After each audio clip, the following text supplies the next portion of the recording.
आशा करता हूं आप सब बहुत अच्छे होंगे। मेरा नाम है सिद्धांत अग्निहोत्री। स्टडी ग्लोस पे आपका बहुत बहुत स्वागत है। आज दोस्तों लास्ट डे है सेल का। जो स्टडी ग्लोस हमारी वेबसाइट है उस पर आप विजिट करें studygloss.com, कोर्सेज अवेल करें अकाउंट बना के। अगर आपको कोई प्रॉब्लम आ रही है तो आप मुझे इंस्टा पे मैसेज कर सकते हैं, ठीक है। मैं वहाँ पे तुरंत जवाब देता हूँ। तो ये आप ज़रूर करें, आपको बहुत ज़्यादा फायदा होगा। और एडिटोरियल करंट अफेयर्स का सेक्शन तो है ही है। तो भाई सबसे पहले तो भारत ने क्या बोला है पाकिस्तान ऑक्यूपाइड कश्मीर को लेके, वो हमको समझने की ज़रूरत है। देखिए पीओके में प्रोटेस्ट चल रहे हैं और हमने अभी ये 5वां लेक्चर है पीओके को लेके। और पीओके को लेके भारत का भी बयान है। अगर होम मिनिस्टर अमित शाह बोल रहे हैं कि पीओके हमारा है, मुझे पता है इलेक्शन है, इलेक्शन में बहुत कुछ बोला जाएगा, लेकिन अगर ये बात बोल रहे हैं तो ये काफ़ी गंभीर है। पीओके को लेकर हमने एक प्रॉपर एनालिसिस किया था कि कैसे भारत में ज्वाइन हो सकता है पीओके, तो वो सारी चीज़ें हमने बात करी थी। लेकिन यहाँ पे अभी कुछ बोला है। क्या बोला है कि हमारे रिसोर्सेस की, मतलब पीओके के रिसोर्सेस की सिस्टमैटिक प्लंडरिंग चल रही है। अब ये किसने बोला है? ये बोला है भारत ने। भारत ने, अभी आपको बता दो, अभी तक पीओके में 4 लोगों की मौत और 100 से ज्यादा लोग घायल हो चुके हैं, राइट। तो यहां पे भारत का कहना है कि जो नेचुरल कंसीक्वेंस है पाकिस्तान का, वो क्या है? उसने लगातार रिसोर्सेस को प्लंडर किया है, ठीक है ना। अब रिसोर्सेज को प्लंडर का मतलब क्या? मंगला डैम से पूरी यहां पीओके में जितने डैम्स हैं और भी डैम बनाने की बात चल रही है, तो 30% इलेक्ट्रिसिटी जनरेट होती है, पूरे पाकिस्तान को दी जाती है, लेकिन यहां पे 20% से कम ही इन लोगों को मिलती है। और जब ये बिजली के रेट देखते हैं, जब बिजली का बिल आता है तो बहुत बढ़ा हुआ आता है ना। तो एक तो क्या है कि यहां पे सिस्टमैटिक प्लंडरिंग चल रही है रिसोर्सेज की, ठीक है ना। धीमे धीमे करके रिसोर्सेज को खत्म किया जा रहा है। अब यही 1971 में हुआ था। देखिए जब पाकिस्तान बना तो उसके एक ही साल बाद 1948 में ही उर्दू थोप दी गई। ईस्ट पाकिस्तान के लोगों को सेकंड क्लास सिटीजन समझा जाता था। वहां के रिसोर्सेज को प्लंडर किया जाता था। जो भी वहां पे है सब, मतलब आप ये समझिए कि पाकिस्तान जो है वो यूज करता था और उनको कुछ भी नहीं मिलता था। अब उसका देखिए वहां पे भी काफी समय तक अनरेस्ट चला। अब उसका नतीजा ये हुआ कि 1971 में भारत की मदद से बांग्लादेश बन गया। सेम चीज हो रही है इस समय बलूचिस्तान और पीओके में। पीओके का जो मेन एरिया है आजाद कश्मीर और गिलगिट बाल्टिस्तान, सेम चीज वहां पे हो रही है। अब जब ऐसा होता है तो फिर प्रोटेस्ट होते हैं, जो कि इस समय पाकिस्तान में हो रहे हैं। देखिए पीओके में प्रोटेस्ट होते रहते हैं, कोई नई बात नहीं है, लेकिन यहां जो प्रोटेस्ट हो रहे हैं ना वो मैसिव लेवल पे हो रहे हैं। अभी जो हालिया प्रोटेस्ट है पिछले 1 हफ्ते से जो चल रहा है पाकिस्तान ऑक्युपाइड कश्मीर में, वो बहुत ही बड़े लेवल पे चल रहा है, वो छोटे लेवल पे नहीं चल रहा है। तो इसीलिए जो पाकिस्तान ऑक्युपाइड कश्मीर के लोग हैं, यहां तक ये भी बोला जा रहा है कि भारत से जुड़ जाएंगे।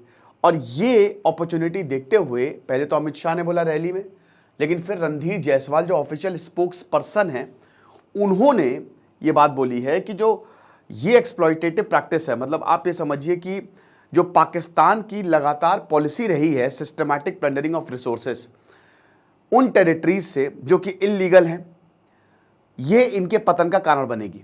समझ रहे हैं? इस तरीके की एक्सप्लॉयटेटिव पॉलिसी जो है वो जो लोकल है, भाई देखिए यहां ये कौन सा, ये पहाड़ी एरिया हिमालयन रेंज है, तो यहां पे राइट्स किसका है? लोकल्स का है। तो जो लोकल पीपल के राइट्स हैं अपने रिसोर्सेज को, वो खुद ही उसका बेनिफिट नहीं ले पाते हैं। क्या आपको पता है कि पीओके का एक बहुत बड़ा हिस्सा चाइना को दे दिया है? चाइना भर भर के यहाँ पे इन्वेस्टमेंट कर रहा है। क्यों कर रहा है? क्योंकि सीपेक यहीं से ही जाता है। मेन तो पाकिस्तान ऑक्युपाइड कश्मीर, इसलिए भारत ने कभी इसको ज्वाइन नहीं किया। $65 बिलियन का इन्वेस्टमेंट चाइना ने प्रॉमिस किया था, हालांकि बहुत ही कम हुआ है। और सीपेक भी अब अधर में लटका हुआ है कि वो पूरा भी हो पाएगा कि नहीं हो पाएगा। तो बोला है कि यहाँ जो लोकल पीपल है उनके पास तो राइट है नहीं। तो हम यही बोलेंगे कि जो एंटायर यूनियन टेरिटरीज हैं जम्मू एंड कश्मीर के और लद्दाख की, वो हमेशा से इंटीग्रल पार्ट भारत के रहे हैं, ठीक है। They always remain the integral part of India.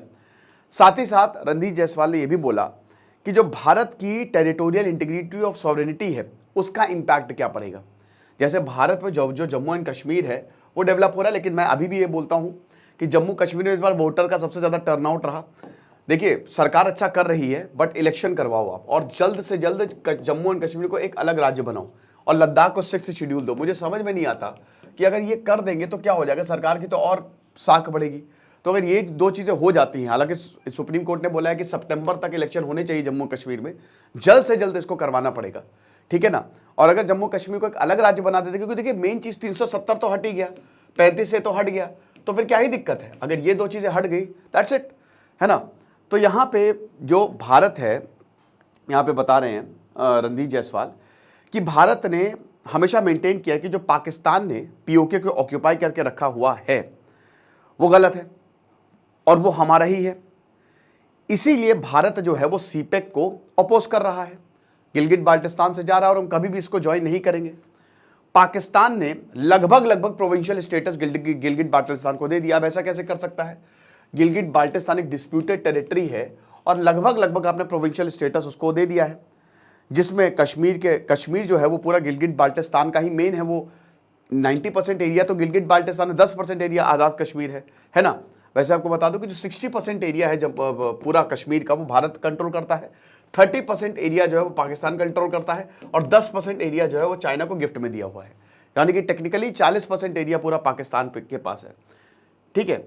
तो यहाँ पे ये बोला है कि इसी तरीके से अगर चलता रहा तो पीओके की बैंड तो बजनी ही बजनी है। अभी जो सोशल अनरेस्ट हो रहा है उसकी वजह से, वो किस वजह से हो रहा है, जो टैक्स की वजह से, महंगाई की वजह से, और जो यहाँ पे पाकिस्तानी सेना अत्याचार करती है। हालांकि प्रोटेस्ट की इंटेंसिटी 10 मई को प्रॉपर मार्च निकाला गया, आज 18 मई है, अभी नॉर्मलाइज हुआ है चीज़ें।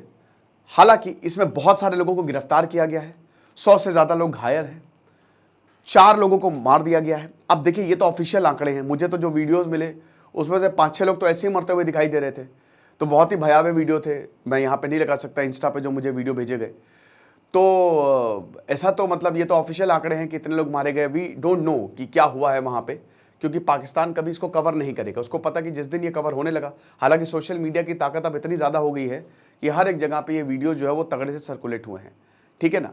तो यहाँ पे भारत ने यही बोलने की कोशिश की है कि एक तरफ हमारा, आप देखिए हम जिस तरीके से कश्मीर को ट्रीट करते हैं, और एक तरफ इनका देखिए हमारा ही कश्मीर है, लेकिन ये जिस तरीके से ट्रीट करते हैं ना, तो इनके लिए बहुत खतरनाक होगा। तो ये लेक्चर था छोटा सा, आई होप आपको समझ में आएगा। बाकी हमारे कोर्सेज को जरूर अवेल करें। आज 18 तारीख है तो आज आखिरी दिन है सेल का। दिस इज सिद्धांत अग्निहोत्री साइनिंग ऑफ।